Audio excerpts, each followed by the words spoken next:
ಇವತ್ತು ನಾನು ಸಂಕಷ್ಟಿ ನಿಮಿತ್ತ ಮೋದಕ ಮಾಡುವುದನ್ನು ತಮಗೆಲ್ಲರಿಗೂ ತೋರಿಸ್ತಾ ಇದ್ದೇನೆ. ಪ್ರತಿ ಸಂಕಷ್ಟಿಯಂದು ಮತ್ತು ಚೌತಿಯಂದು ನಮ್ಮ ಮನೆಯಲ್ಲಿ ಮೋದಕವನ್ನು ಮಾಡುತ್ತಾರೆ. ಹಾಗೆ ಇವತ್ತು ಈ ಮೋದಕವನ್ನು ನಾನು ಮಾಡುವಂಥ ಸಂದರ್ಭ ನಮ್ಮ ಮನೆಯಲ್ಲಿ ಬಂದು ಒದಗಿದೆ. ಈಗ ಸ್ವಲ್ಪ ಗೋಧಿ ಹಿಟ್ಟನ್ನು ತೆಗೆದುಕೊಂಡು ಈ ಥರ ಸ್ವಲ್ಪ ತುಪ್ಪವನ್ನು ಹಾಕಿ ಚೆನ್ನಾಗಿ ಹುರಿಯಬೇಕು. ಇದು ಚೆನ್ನಾಗಿ ಬೇಯಬೇಕು, ಆ ಥರ ಹುರಿಬೇಕು. ಈ ಥರ ಚೆನ್ನಾಗಿ ಹುರಿಬೇಕು.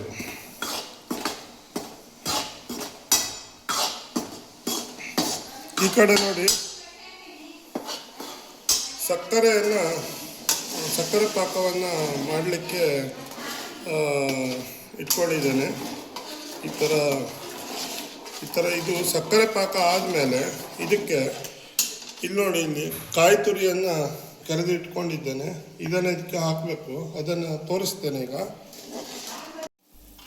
ಸಕ್ಕರೆ ಸಂಪೂರ್ಣವಾಗಿ ಕರಗಿದೆ. ಇದಕ್ಕೆ ಈ ಕಾಯಿ ತುರಿಯನ್ನು ಕೆರೆದಿಟ್ಟುಕೊಂಡಂಥ ಕಾಯಿ ತುರಿಯನ್ನು ಪೂರ್ಣ ಹಾಕಬೇಕು. ಇದಕ್ಕೆ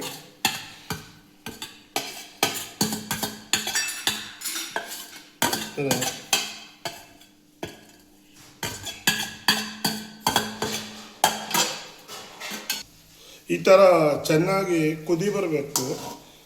ಇದಕ್ಕೆ ಈಗ ನಾವು ಹುರಿದಿಟ್ಟುಕೊಂಡಂಥ ಗೋಧಿ ಹಿಟ್ಟನ್ನು ಸೇರಿಸಬೇಕಾಗ್ತದೆ. ಅರ್ಧ kg ಸಕ್ಕರೆ ಹಾಗೂ ಒಂದು ಸಂಪೂರ್ಣ ಕಾಯನ್ನು ಇದಕ್ಕೆ ಹಾಕಿದ್ದೇನೆ. ಪ್ರಮಾಣವನ್ನು ತಮಗೆ ತಿಳಿಸ್ತಾ ಇದ್ದೇನೆ.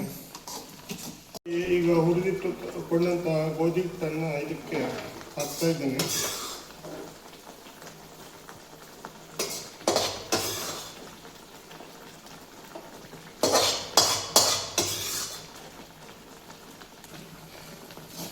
ಅದನ್ನು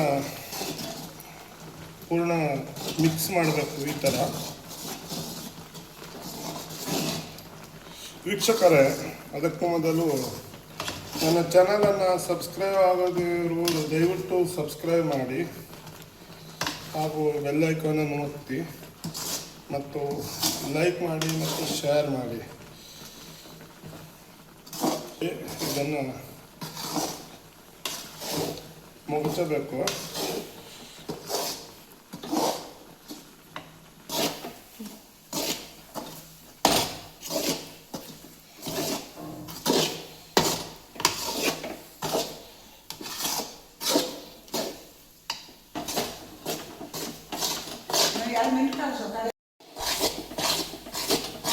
ಈ ಥರ ಆಗಬೇಕು. ಚೆನ್ನಾಗಿ ಈ ಥರ ಕಾಸಿದರೆ ಮಾತ್ರ ಮೋದಕವನ್ನು ನೆನಪಿಟ್ಲಿಕ್ಕೆ ಆಗತ್ತೆ. ಈಗ ನೋಡಿ, ಇದು ಮೋದಕ ಕಟ್ಟಲು ಹದ ಪ್ರಮಾಣ ಆಗಿದೆ. ನೋಡಿ, ಈಗ ಇದು ಮೋದಕವನ್ನು ಕಟ್ಟಲು ಸಜ್ಜಾಗಿದೆ. ಕಟ್ತಾ ಇದ್ದೀನಿ.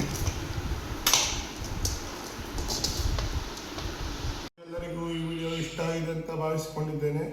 ಮತ್ತೊಂದು ಅತ್ಯುತ್ತಮ ವಿಡಿಯೋದೊಂದಿಗೆ ತಮ್ಮ ಮುಂದೆ ಇನ್ನೊಮ್ಮೆ ಬರುತ್ತೇನೆ. ಎಲ್ಲರಿಗೂ ಧನ್ಯವಾದ.